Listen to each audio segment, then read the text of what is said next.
Ce qui est intéressant, c'est de regarder dans cette proportion de décès si nous avons un changement de la proportion de décès. Et donc, dans les années précédentes, la proportion de décès était de 0,92. Cette année est à 0,99. On dit, tiens, la proportion de décès est un peu plus importante. Et bien sûr, la population vieillit. Donc, on a regardé, ça c'est des chiffres que je vous livre en premier, hein, regardé par tranche d'âge quelle était l'évolution de la mortalité. Et je peux vous dire que pour les gens de moins de 65 ans, il est mort moins de personnes en 2020 qu'en 2019. Moins de personnes, d'accord. Oui. Donc, il en est mort plus au-delà de 65 et surtout au-delà de 75 ans. D'accord. Donc, il y a une surmortalité qui est notable dans les moins de 75 ans. Il n'y a absolument aucune surmortalité dans les gens de moins de 65 ans. Donc, ça permet de recibler maintenant au milieu des affolements. Il y a des gens qui ont 28 ans qui sont en réanimation. Regardez, ça meurt partout. Les gens complètement affolés. Tout ça, il faut ramener tout ça à la réalité et réfléchir en disant, écoutez, si on veut épargner de la mortalité, il faut avoir un plan spécifique sur les EHPAD. Il faut avoir, nous, on s'est fait retoquer 2 demandes d'évaluation thérapeutique dans les EHPAD par des comités de protection des personnes qui nous ont fait des remarques qui nous ont fait mourir de rire en disant qu'il fallait vérifier qu'on savait faire de la recherche clinique. Donc, il faut revenir sur Terre, essayer maintenant qu'on connaît les problèmes de les cadrer et d'essayer de, effectivement, soigner les gens correctement, d'une part. D'autre part, concentrer des évaluations sur les gens les plus âgés. Donc voilà une donnée qu'on a. Deuxième donnée qu'on a, qui est une donnée de l'État aussi, c'est que globalement, le niveau de mortalité a été très significativement plus important en Île-de-France, toutes choses étant égales par ailleurs, que partout ailleurs en France. Donc ça, ce sont des éléments factuels sur lesquels on ne peut pas échapper à une réflexion. La deuxième réflexion est que, moi je reste un peu sidéré de voir des gens qui ont travaillé pendant des années sur le virus de sida découvrir brutalement que les virus mutent, parce que quand même le problème du virus on va en parler de ça. Le problème qu'on a eu, c'est qu'il y avait des mutants et des mutants résistants. Mais malheureusement, la France, dans sa lutte contre le sida, est déjà passée complètement à côté de stratégies qui ont été mises en place à peu près partout. C'est-à-dire qu'elle a fait beaucoup dans l'évaluation thérapeutique pour l'industrie, au lieu de commencer à avoir des équipements. Et je sais, parce que j'ai eu moins 2 projets qui ont été refusés par la NRS de séquençage, d'avoir des équipements de séquençage. Et dans un pays moderne, tous les laboratoires de virologie auraient dû avoir des équipements de séquençage, ce qui n'est pas vrai. Et donc, pour le séquençage des génomes, la France est un des derniers de la classe. Je veux dire, si on mesure, alors il y a une publication qui est sortie qui compare le nombre de génomes par rapport au nombre de cas, qui est un peu aléatoire parce que le nombre de cas est mal évalué. Donc moi, j'ai préféré prendre le nombre de morts du Covid et le nombre de séquences par mort. Dans ces conditions, la France est 71e et il y a 18 pays d'Afrique qui ont plus de séquences, donc on est complètement tiers-mondisé technologiquement. Professeur Didier Raoult, pardon, quand vous parlez de séquençage des génomes, il faut bien faire comprendre par rapport, c'est quoi exactement ? Un génome est un morceau d'acide nucléique, si vous voulez. Et si vous voulez savoir ce qui se passe, et si vous voulez suivre une maladie, ce n'est pas un objet de jeu vidéo. D'accord, on a l'impression, quand on entend ces gens, qu'on joue des jeux vidéo. Regardez, il y a une méchante bête, on met un masque, regardez, il est méchant, il est gentil, tout ça. Qu'est-ce que c'est que ce langage ? Un virologue sait qu'en particulier les virus ARN passent leur temps à avoir des petits changements. Ces petits changements, des mutations. Et puis de temps en temps, il y a beaucoup de changements. C'est là que nous, on les appelle les variants. Quand il y a plus d'un petit changement qui est banal. Et quand ces mutations surviennent dans des zones qui sont des zones cibles, en particulier la zone cible du vaccin, c'est très inquiétant. Il faut y faire attention. Donc on ne peut pas faire de virologie au cours d'une épidémie sans faire du séquençage. C'est d'un autre temps. Et donc la France est tiers-mondisée de ce point de vue-là. Et le peu qui est en France, il faut reconnaître que majoritairement, c'est nous qui l'avons fait. Et nous, on a un nombre de génomes au nombre de cas ou au nombre de morts qui est très, très significatif. Et vous voyez, par exemple, j'étais très choqué que le professeur Tatevin de Rennes, qui représente l'ASPIR, dise, monsieur Raoult, l'ASPIR, les Africains, mais vous savez combien ils ont fait de génomes à Rennes ? 0. Moins qu'au Mali. Aucun séquençage. Moins qu'au Mali, et ces gens se permettent de parler des stratégies scientifiques des Africains, mais ils ne se rendent pas compte que les sous-développés, c'est eux. Ouais. Donc c'est très frappant. Et la troisième chose qui me paraît extrêmement frappante et qui est dans le temps de l'analyse, c'est maintenant que ça fait 1 an, nous pouvons analyser les données sociales qui ont été prises pour tenter de contrôler les maladies. Et là, c'est très bien parce qu'il y a la plus grande star mondiale de l'épidémiologie qui s'appelle Ioannidis, qui vient de sortir un papier qui est à Stanford. Il a 200 de H-factor. Vous ne savez pas ce que c'est, mais c'est quelque chose d'hallucinant, 200 de H-factor. Et donc, c'est le numéro 1 mondial. Et donc, il dit, c'est simple, ça ne sert à rien. Et dans les exemples qu'il a pris, il y a la France. Vous voulez dire, attendez, juste, la décision sociale, ça ne sert à rien. Voilà, tous les contrôles sociaux qui ont été mis en place, aucun n'a fait la preuve de son efficacité. C'est-à-dire, non, pour être précis, confinement, ça ne fait pas la preuve de l'efficacité, le confinement. Aucunement. Fermeture des restaurants, des bars, etc. Aucune preuve que cette fermeture, aucune preuve. Non. D'accord. Donc, est-ce que, alors, le masque au moins, est-ce que le masque, et ça dépend où, alors, par exemple, ça fait la preuve de son efficacité? À côté de ces données-là, nous avons des vraies données qui sont le degré de contamination qui manque beaucoup dans ce pays, mais toutes les données scientifiques manquent dans ce pays. Ce qui manque beaucoup dans ce pays, c'est quels sont les degrés de contamination. Il y a quelques travaux préliminaires mais que j'ai vu passer, mais qui ne sont pas publiés, mais qu'on a vus dans les autres pays, c'est qui est contaminé. 50% des gens qui sont contaminés en famille. Donc la première, et vous regardez en France, c'est très clair, la première période de confinement est juste avant l'explosion du nombre de cas. Pourquoi ? C'est parce que vous avez mis toutes les familles ensemble avec des gens qui étaient positifs et des gens qui étaient négatifs sans les tester. Je vous rappelle que la France est un des derniers pays à avoir mis en place les tests. Et du coup, vous vous retrouvez avec toute la famille qui est infectée. C'est comme ça qu'on fait pour pouvoir transmettre les maladies. Vous savez, il ne faut pas faire ça. Donc c'est une vraie... on a maintenant la compréhension, bien sûr, que ce n'est pas en se promenant dans la rue qu'on attrape le Covid, c'est quand on vit dans des groupes rapprochés, bien sûr dans les fêtes, probablement dans les boîtes de nuit, et à la maison. C'est quand on a des rapports sociaux d'une grande proximité qu'on se lâche, que l'on a ce type de rapport qui permet d'avoir des contaminations à un niveau beaucoup plus élevé. Donc ça n'est pas mystérieux, ça. Maintenant, on a les données pour ça. Donc, la réflexion dans ce pays manque terriblement de science. Il y a trop d'émotions, trop d'opinions et pas suffisamment de science. Il n'y a pas eu de projet scientifique du tout lancé dans ce pays.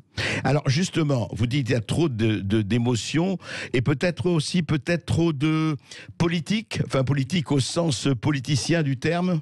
Je parle généralement, c'est-à-dire qu'en fonction, parce que vous insistez beaucoup là-dessus, et à raison d'ailleurs, sur cette interaction sociale, et on a l'impression qu'un certain nombre de décisions sont prises en fonction du ressenti, est-ce que ce sera populaire ou pas populaire, est-ce que ça marchera ou pas, et je dirais personnellement d'un certain management par la peur. Est-ce que c'est le social ou le sociétal qui en fait l'emporte sur le scientifique dans ces cas-là ? Il y a plusieurs éléments. Globalement, il y a des éléments civilisationnels. On fait partie d'une civilisation qui est déclinante, effrayée, vieillissante. Qui a peur. La civilisation occidentale en général qui a peur. C'est comme ça. Mm-hmm. Deuxièmement, en France, c'est renforcé par le fait que nous avons accéléré par rapport aux pays d'Europe un déclin technique qui est extrêmement inquiétant. C'est vrai dans la radiologie. On a un niveau d'équipement qui est parmi les plus bas des pays de l'OCDE. C'est vrai, là, vous le voyez, d'avoir la moitié des CHU. Moi, mon premier séquenceur automatique, qui date de 1992. Il y a la moitié des CHU qui n'ont pas un séquenceur automatique. Donc, le niveau d'équipement de ce pays, tout l'argent du sida aurait dû permettre d'acheter dans chaque laboratoire de virologie au moins de quoi faire de la séquence du virus du sida. Moi, je me rappelle que la première fois que j'ai demandé ça, les gens qui étaient les spécialistes du sida, c'est vrai que disaient que ça ne servait à rien de faire des séquences. Et donc, c'est ces gens-là que vous retrouvez là maintenant à diriger la science du pays, enfin. Mais c'est dû à quoi ? C'est dû à quoi, professeur Raoult, cette espèce de non... parce que vous insistez beaucoup sur cette espèce justement, de dégradation et de l'équipement, de la science et des appareils, de tout cela en France. C'est dû à quoi ? Ou à qui ?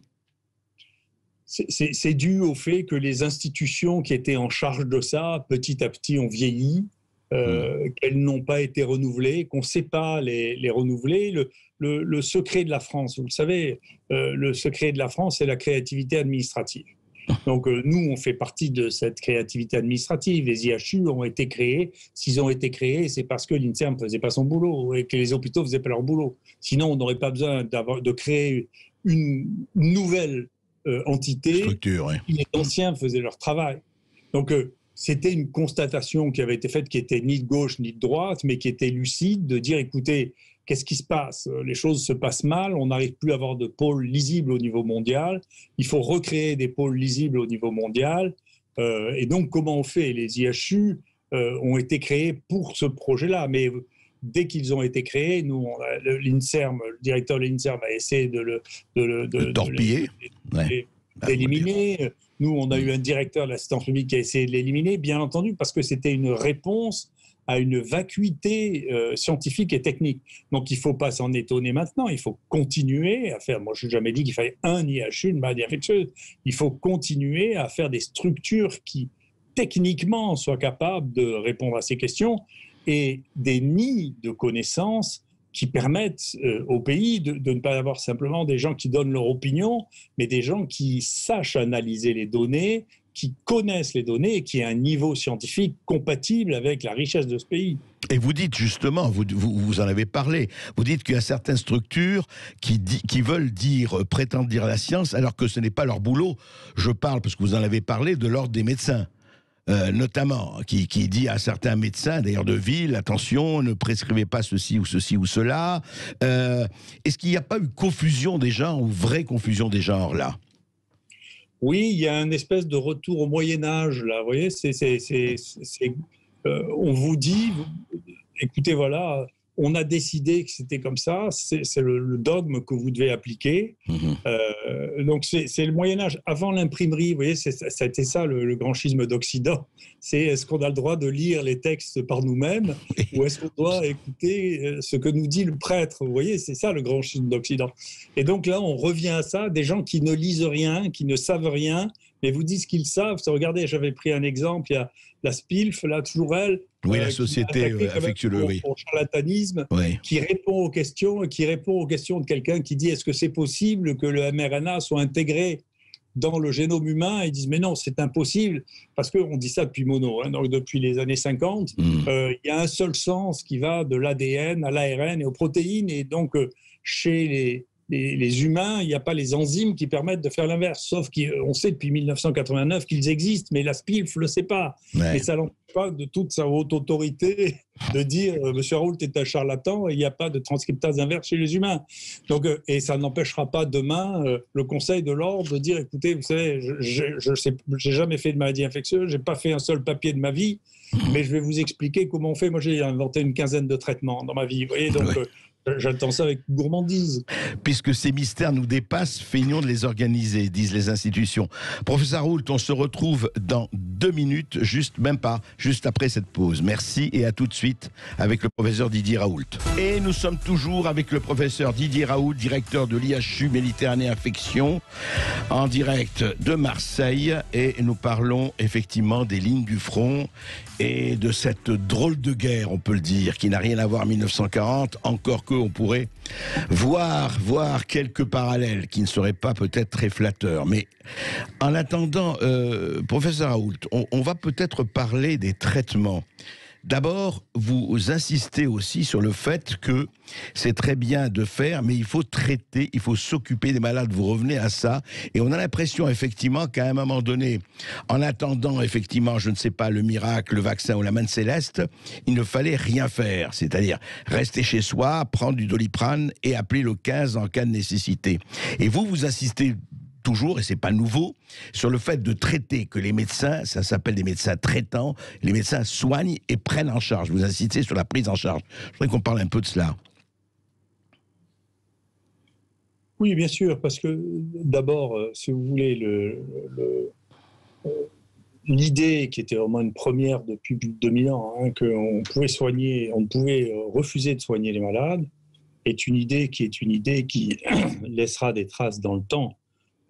Et qui non seulement ça, mais associé à la panique générale levée par la presse, l'emballement, les politiques, a amené qu'un certain nombre, y compris de mes confrères, je m'excuse si je les vexe, ont commencé à avoir peur de voir les malades. Et ça, c'est un drame. Carrément. C'est pas la peine de voir les malades. Et on a affolé les médecins qui ont fini par ne plus vouloir voir les malades en disant de toute manière, on nous a dit que ça servait à rien de les voir.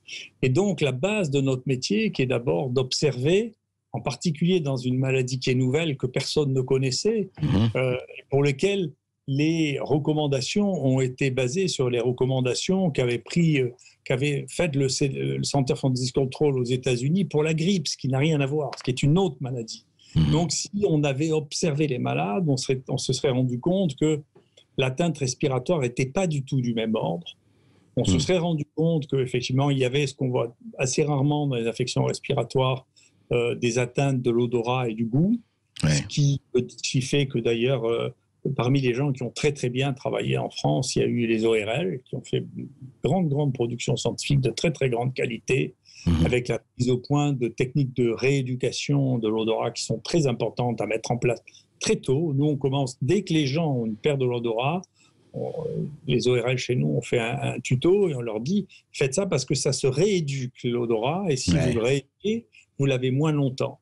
La perte de la capacité respiratoire ne se traduit pas par un essoufflement comme dans les autres maladies, elle se traduit très tardivement et donc il faut mesurer la baisse de l'oxygène.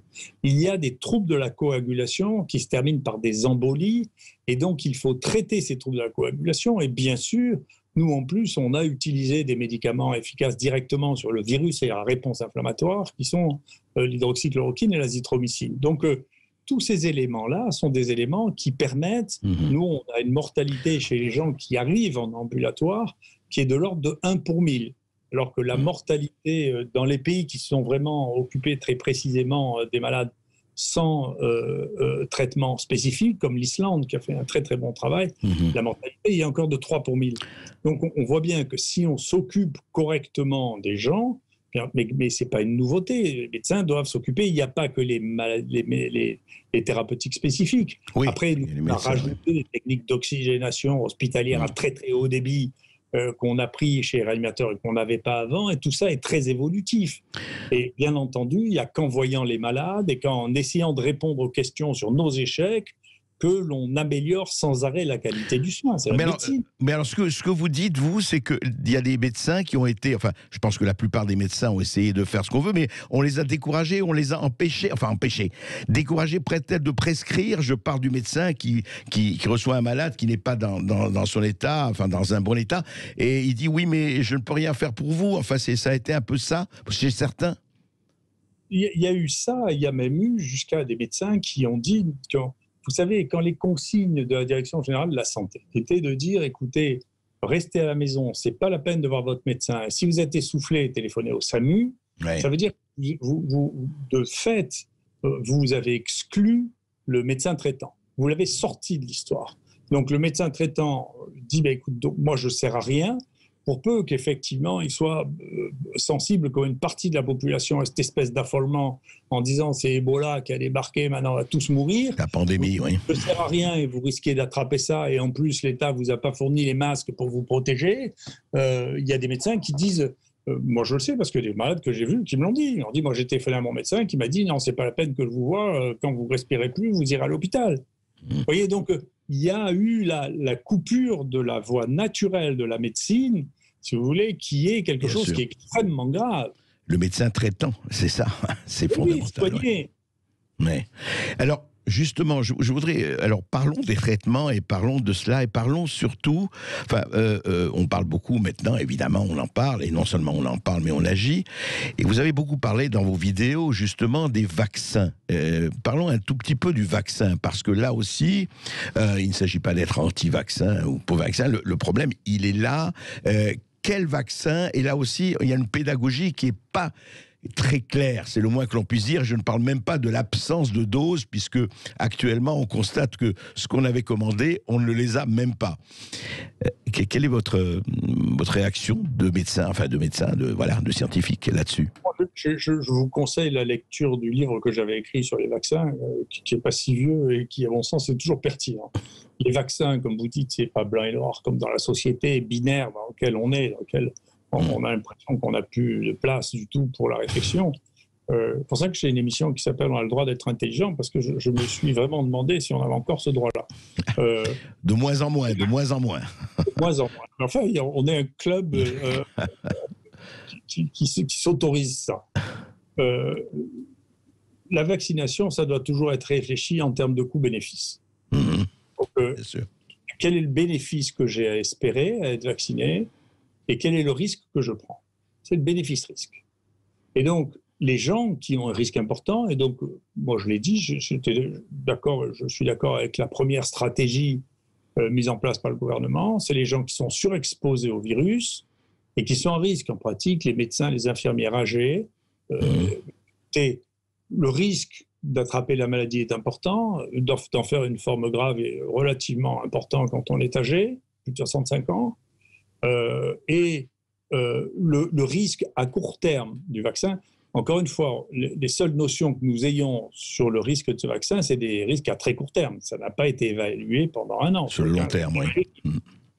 Donc, si on est âgé, ce que l'on sait, c'est que les risques à court terme sont faibles, en tout cas à l'échelle qui a été testée, et que les bénéfices peuvent être significatifs. Donc, c'est raisonnable. Après, si vous me demandez, est-ce qu'il est raisonnable de vacciner quelqu'un qui a 20 ans, qui est en pleine forme physique, avec un truc dont on ne sait pas ce que ça donne à 3 ans, je suis plus réservé. Parce que le bénéfice est négligeable et le risque est inconnu. Donc, à chaque fois qu'on a quelque chose qui est totalement inconnu, bien entendu, le risque est aussi inconnu. Peut-être qu'il est négligeable, j'en sais rien. C'est le temps qu'il dira. Ouais. Et c'est très différent. Les premiers vaccins qui sont sur le marché sont très différents des vaccins que l'on connaît techniquement. Leur risque potentiel à moyen et long terme n'est pas connu. C'est ça. Ouais. Donc, ça, simplement, il faut un peu plus d'une seconde pour dire ce que l'on peut faire, vous voyez. Non, bien sûr. C'est effectivement, c'est-à-dire que ce que vous dites, c'est qu'on a quelque chose dont on sait ce que c'est, mais on ne sait pas les effets. On n'a pas, d'ailleurs, eux-mêmes le disent. Même même les laboratoires, certains problèmes des laboratoires le disent, on ne sait pas.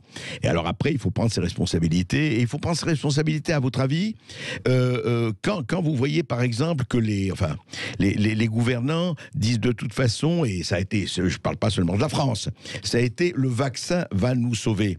Oui, d'un côté, on peut dire c'est formidable, on va sortir de l'auberge, mais en même temps, il y a effectivement autre chose qu'est le vaccin. Je voudrais revenir à ça, aux traitements. Les traitements, enfin, il y a votre protocole, il y a d'autres protocoles. Est-ce que là, on a l'impression qu'on a mis ça en parenthèse en disant maintenant il y a le vaccin, vous occupez plus de rien, les vaccins sont là. C'est ça qui s'est un peu passé, non ? Oui, c'est-à-dire que, si vous voulez, comme il n'y a pas de science actuellement, je trouve qu'il n'y a pas de science, on le voit, c'est pas moi qui dis ça. Vous dites qu'il n'y a pas de science du tout dans le discours, quoi. Ouais. Non, il n'y a pas de science, c'est un conseil scientifique sans science, et donc il n'y a pas de science, il y a des prophètes, si vous voulez, qui vous font des modèles, mais de la science, il n'y en a pas. Et on le voit bien, cette espèce de retard absolument honteux, si vous voulez, vous vous rendez compte d'avoir 14 pays africains qui sont devant vous dans la science basique d'analyse des virus, le retard terrible pris par l'absence de données séro-épidémiologiques. On en parlé. C'est terrible. On est obligé de prendre ce qui se passe à l'étranger ou nous de regarder ce qu'on fait nous. Donc, mais de la même manière, si vous voulez, on a l'impression qu'il s'est installé une espèce d'ignorance de la médecine, si vous voulez, qui laisse pantois. Je vais vous donner un exemple. Oui. Les septicémies à staphylocoque doré. Ces maladies, avant qu'il y ait les antibiotiques, tuaient 70 ou 80% des gens. Maintenant, on a des antibiotiques très efficaces. Mais les septicémies à staphylocoque doré, à l'hôpital, ça tue encore 12 à 15% des gens. Ce n'est pas qu'on manque d'antibiotiques. Ça dépend du moment où on traite les gens. Ça dépend de l'état dans lequel ils sont. Si vous les attrapez chez des gens qui ont 80 ans et qui ont une bactérie, la mortalité est considérable. Et si vous avez quelqu'un qui a une bactérie qui a 20 ans, et qui a eu un furon, si vous voulez, la mortalité va être très faible. Et vous commencez à le traiter au bout de 3 jours. C'est de la médecine, c'est pas des jeux vidéo, tout ça. Et donc, la médecine, c'est comme la grippe. On fait des vaccins contre la grippe depuis bien longtemps. Et c'est probablement ce qu'il faudra faire pour là. C'est probablement, encore une fois, les Chinois qui ont raison. Un mélange de virus qui sont inactivés, si vous voulez, avec les différentes souches qui circulent. Et la grippe est toujours là. Donc la grippe, le vaccin contre la grippe, c'est une des armes de lutte contre la grippe. Oui. Et quand quelqu'un a la grippe, on le soigne, on le regarde. S'il a une pneumonie sévère, on l'hospitalise. C'est pas la première fois qu'on donne la corticothérapie aux pneumopathie sévère, y compris celle de la grippe. Tout ça, c'est de la médecine. C'est pas des jeux vidéo où on va sortir une baguette magique. Alors une fois c'est le remdesivir, une fois c'est le vaccin. C'est pas comme ça. Une fois c'est le masque. On a l'impression vraiment, moi j'ai l'impression de voir mes petits enfants dire alors comment vous allez lutter contre le méchant virus. On ne s'est pas rendu compte que le virus c'était vivant et qu'il allait changer en permanence. C'est pas un virus, mais c'est des virus. C'est ça, ce sont des virus. Et puis on ignorait. Ouais. Le niveau de notre ignorance était considérable. C'est pour ça que les oiseaux qui faisaient des prophéties, c'est tellement ridicule. Mais ça ne vous empêchera pas de les croire demain, parce que l'homme aime les prophéties. Mais enfin, personne ne savait qu'il y avait des réservoirs animaux de cette dimension qui sont les élevages de visons. Moi, je ne savais même pas qu'il y avait des élevages de visons. Ouais. D'accord, on s'est rendu compte qu'il y a plus de visons au Danemark qu'il y a d'humains. C'était une immense surprise. Je ne savais pas que c'était les Danois et les Hollandais qui élevaient les visons. C'est un truc énorme. Et donc, ça s'est répandu là-dedans comme une traînée de poudre. Et maintenant, on a des milliers de variants qui sont issus des visons dont on ne sait pas. Mais alors justement, nous, alors là, on parle, professeur Raoult, on parle de variants anglais, on en parle beaucoup, brésiliens, sud-africains, californiens aujourd'hui. Mais c'est quoi? C'est-à-dire que ce sont des virus qui se développent là ou là ou là, et puis après les gens passent les frontières, et c'est ça. Enfin, il y a autant de variants que de virus, ou c'est quoi? Non, il n'y a pas. J'ai essayé de vous donner une définition. Il n'y a pas vraiment une définition du variant. On appelle variant, si vous voulez, un virus qui a accumulé un certain nombre de mutations différentes par rapport aux autres virus. Je ne sais pas. Oui, mais on nous disait à la télévision, à la radio, c'est le même virus. C'est pas vrai. C'est le même virus. On n'entendait que ça. Ça fait partie des prophéties. Enfin. Mais sont des. Non, mais vous comprenez. Au milieu de l'été, il n'y a que nous qui faisions. Dans ce que j'ai regardé, dans ce que nous avons déposé, il n'y a que nous qui faisions au monde des séquences, et en particulier en France, parce que je ne croyais pas à ces histoires de rebonds que je n'ai jamais vues dans des histoires épidémiques. Je ne crois pas que ça existe. Donc les gens inventent des phénomènes sur des maladies qu'ils ne connaissent pas, et généralement, les raisonnements, on dit même que l'intelligence, ça n'est que de l'analogie. Donc moi, par analogie, parce que je connais bien les épidémies, je n'ai pas vu d'épidémie avec des rebonds comme ça. Et d'ailleurs, cette maladie ne donne pas de rebond, puisque vous voyez bien qu'en fonction des pays, ceci arrive ou n'arrive pas, ou la deuxième épidémie arrive plus tard ou n'arrive jamais. Donc cette histoire de rebond ou deuxième vague, ça n'est pas sérieux. Voilà. Donc moi, quand j'ai vu ça, j'étais en vacances. Quand j'ai vu que ça repartait à Marseille, je regardais tous les jours les résultats que nous avions. Ouais. Survenu, et j'ai tout de suite lancé un génome, et on a tout de suite vu, et on a tout de suite fait de l'analyse épidémiologique, on a tout de suite vu qu'on avait une nouvelle épidémie qui arrivait, qui venait du Maghreb, qui était venue par bateau, comme on a l'habitude que ça arrive à Marseille. On a fait l'analyse de ça, on a regardé dans les génomes qui avaient été séquencés ailleurs, on a demandé à avoir des prélèvements d'Afrique pour voir, parce qu'on a très rapidement compris, bien entendu, c'était épidémiologiquement évident que ça venait d'Afrique. Et on a trouvé que les premiers mutants avaient probablement eu lieu quelque part en Afrique subsaharienne, peut-être en Côte d'Ivoire. Donc, si vous voulez, ça c'est de la science, c'est pas. Et quand je dis, écoutez, il y a des mutants ou des variants, les gens disent il n'y a pas de mutants, il n'y a pas de variants, mais ils n'ont pas regardé, ils n'ont pas fait de génome, ils n'ont pas regardé de génome. Et donc tout ça, on remplace la connaissance par de l'opinion. La connaissance, c'est la connaissance. C'est-à-dire, je vois quelque chose, je l'observe, après vous appelez ça comme vous voulez, variant, mutant, zébulon, vous faites un peu ce que vous voulez, mais ça veut dire que c'est quelque chose de différent qui apparaît et qui a une épidémiologie différente. D'ailleurs, il était moins sévère, celui que nous avions au début, le premier, qui a disparu. Il a fait une épidémie qui s'est rapidement épuisée et été remplacée par un autre, qui est celui qu'on appelle le 4, qui est celui qu'on voit en France actuellement. Le Marseille 4, d'où dit c'est un des variants majeurs, enfin... C'est le variant français majeur, oui. Oui, c'est ça. Mais alors justement, donc du coup, et sans allusion, aucune politique, d'assurance scientifique, il faut faire attention, il faut fermer les frontières pour le moment, enfin... À ce stade-là, les frontières, ça a un sens au tout début de la maladie. Donc, avant que l'épidémie commence à se développer, une fois qu'elle est arrivée, elle est arrivée. Hein. Là, maintenant, de fermer les frontières, si vous voulez, nous, limiter les dégâts, peut-être, non? Limiter les dégâts. Encore une fois, ces mesures on est dans un temps, si vous voulez, où c'est pas un bateau qui arrive ou un avion. Là, souvenez-vous, le premier cluster qu'on a eu en France, c'était des Anglais qui étaient passés par l'Espagne en revenant de Chine. Exact. Comment vous l'arrêtiez? C'est l'Europe. Hein. Donc, difficile. C'est difficile. C'est pas si simple. Nous, on a, par exemple, on a pas mal de variants sud-africains actuellement chez les Comoriens qui ont été détectés par les pompiers à l'aéroport en venant de Tunisie. Donc, je vous dis, c'est des Tunisiens qui ont ça, mais c'est bizarre, ils ont le variant. Non. Hein. Donc, les Libanais, au Liban, on vient de finir une étude, 50% de ce qui circule au Liban, c'est des mutants anglais. Hein. Donc, voilà, c'est comme ça, ces virus sont comme ça. C'est la mondialisation, ça circule, oui. Donc, il faut sortir de la dramatisation excessive. D'abord, hein, premièrement, même quand on est désorganisé, il n'y a pas de surmortalité observable chez les gens de 65 ans. Donc, si on s'organise, on doit pouvoir faire diminuer la mortalité chez les plus de 65 ans aussi, à condition de se servir de toutes les armes que l'on a, c'est-à-dire de la bonne médecine, des médicaments, du soin non spécifique. Voilà, l'organisation des soins, c'est une clé. Voilà, et c'est une clé qu'il faut développer. Mais on voit déjà que la prise en charge est quand même meilleure dans cette deuxième épidémie que dans la première épidémie. Dans la première, absolument. Et vous parlez... Et juste un mot, je voudrais que vous précisiez. Souvent, vous dites, bon, le scientifique, très bien, mais l'empirique, c'est bien aussi. Souvent, vous discutez du fait qu'on a l'impression que on a oublié l'empirisme dans l'évaluation, effectivement, pas seulement du Covid, mais enfin, en l'occurrence, de cette maladie-là, de ce virus-là. Vous parlez beaucoup d'empirisme. L'empirisme, c'est quoi? C'est être pratique, être dans le réel. C'est ça? Oui, c'est-à-dire, notre métier a toujours été, c'est un grand débat qui a eu lieu dans le XXe siècle, dans la deuxième partie, c'est est-ce que la médecine est un art ou est-ce que la médecine est une science? Et la médecine est les deux. Bien entendu, la médecine utilise des outils scientifiques et la médecine reste un art.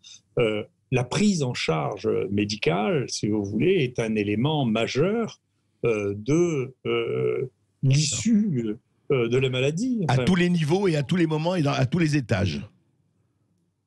Exactement. Exactement. Ça dépend. Enfin, vous savez bien que l'issue d'une chirurgie compliquée, elle dépend du chirurgien quand même. Et un jour, ça sera des robots qui le feront peut-être, mais pour l'instant,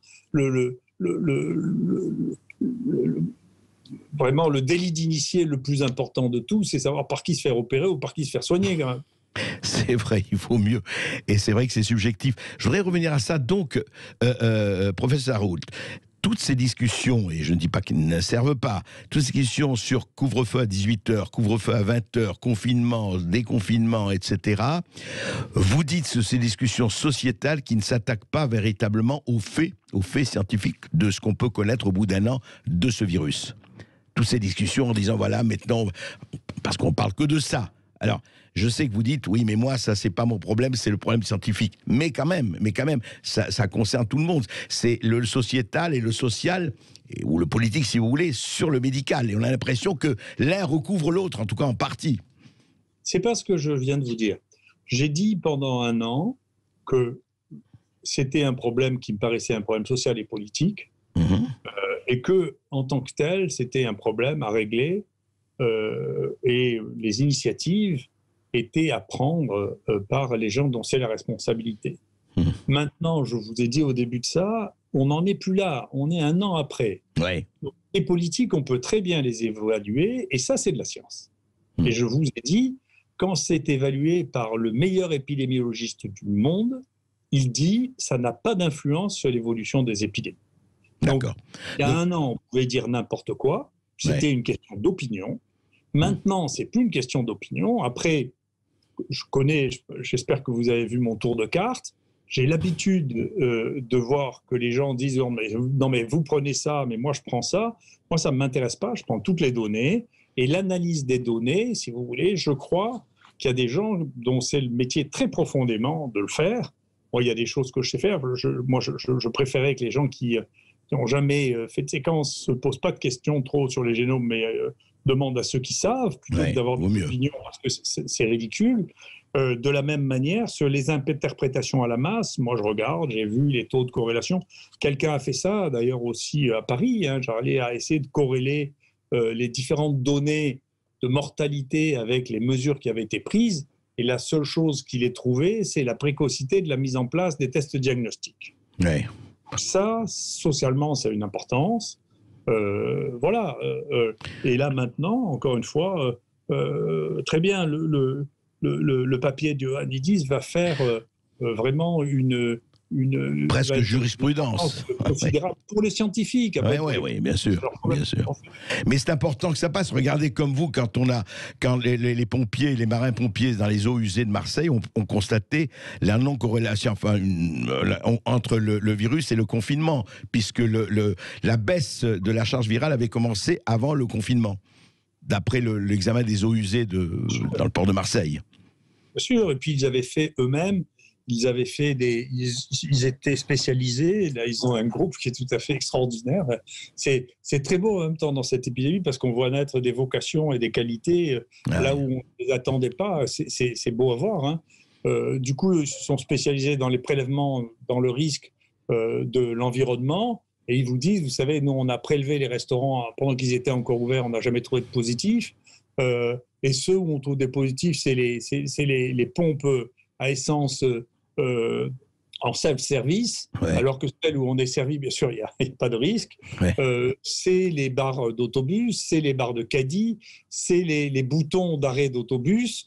Et là, oui, ils trouvent des contaminations. Mais dans les salles de restaurant, ils n'en ont pas trouvé. Donc, si vous voulez, ça, c'est de la science, c'est pas de l'impulsivité. Donc, j'espère, je n'en suis pas sûr, mais je fais ce que je pense devoir faire, et ensuite, ce que ça fait, je n'y peux rien. J'espère que maintenant que nous avons les chiffres de l'INSEE qui dit qu'il n'y a aucune surmortalité chez les gens de moins de 65 ans, ceux-là, déjà, vont se calmer. Ensuite, il faut se consacrer à essayer d'empêcher les gens de mourir trop tôt quand ils ont 75 ans, en prenant des mesures spécifiques, en travaillant dans les thérapeutiques très précocement dans les EHPAD, d'accord, ce qui permettra de diminuer cette mortalité. Et puis, troisièmement, il faut regarder les données réelles et pas les données intuitives. D'accord ? Moi aussi, je pourrais vous montrer quelqu'un en réanimation qui a 20 ans en vous disant « Regardez tous ces gens qui meurent. » Mais attendez, il y a les chiffres là maintenant. Bien sûr. Il faut quand même... La relativisation. Merci beaucoup Didier Raoult. Merci beaucoup pour ces éclaircissements et merci beaucoup pour avoir tracé ce tableau. Merci encore et je rappelle votre livre, Un carnet de guerre, Covid-19, le plus grand scandale sanitaire du 21e siècle, et c'est chez Michel Lafon. Je rappelle que vous pouvez retrouver cette interview sur YouTube et sur sudradio.fr.